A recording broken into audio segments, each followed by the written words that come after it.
So we had a question submitted about how much money we should set aside for your rental properties. That was an excellent question, so we're going to talk about that a little bit today. And that reminds me, if you have any questions you want a video made of, please let us know and we'll make you a video on it.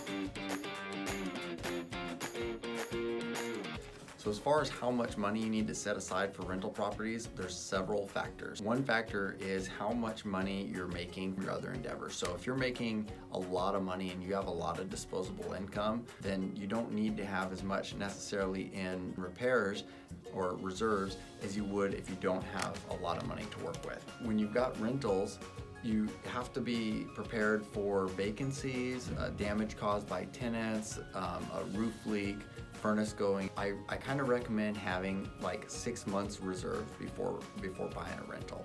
And if you're buying a rental that you could afford with or without a tenant, like say you're buying a duplex and you can afford it whether there's somebody in there or not, then you don't need necessarily as much. But in general, having 6 months reserves would be a pretty good starting point so that you can cover the bill and get some repairs done if you need to. Here's some other factors on that though.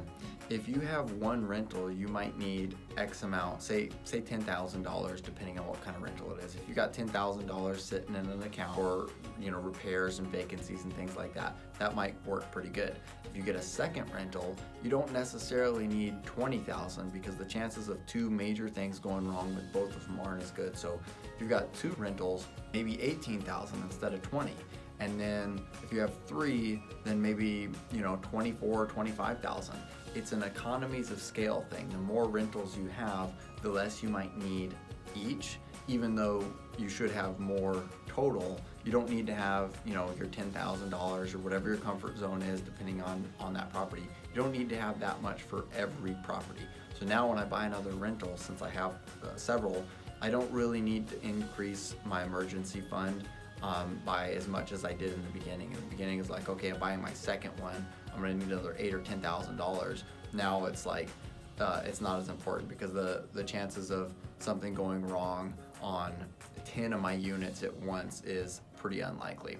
Another thing you can do to help buffer your account is to have credit cards or lines of credit that are sitting at zero. I don't recommend people use credit cards who aren't responsible with them, but if, say, you've got a bunch of rentals and you've got maybe $30,000 sitting there as a reserve fund, having an additional $30,000 of empty credit cards gives you a little bit more leeway there, just that sleep at night buffer. Now, I don't recommend ever using them unless you absolutely have to for an emergency, but if that happens and you've got the credit card to put it there and you can figure out how to get it paid off quickly, it's better maybe than not having it. But again, that comes down to the individual person because some people just know that they're not responsible with their credit cards and they should probably just save more money. And so of course the different factors on the property itself is how big of a property, how expensive is that heating unit, if the roof needs replaced, is it a big roof or a small roof, and also how old is the property.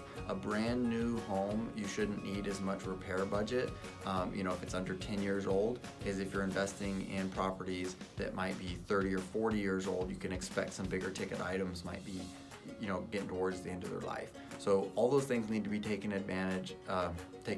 account for so that you can know that if something does go wrong, it's like, well, that's just the cost of doing business. Furnace goes out and it costs $3,000.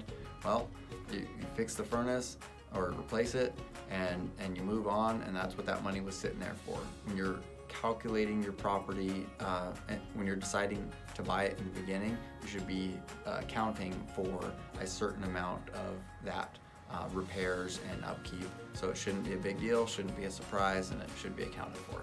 Anyways, hope you enjoyed this. If you have any other questions, anything you want answered, give me a call, send us a message, and we'll make a video on it. Thank you. So please subscribe to our channel, like the video, leave us a comment. If you leave us a good question, we'll get back to you. We might even make a video about it. Really appreciate it. Thank you.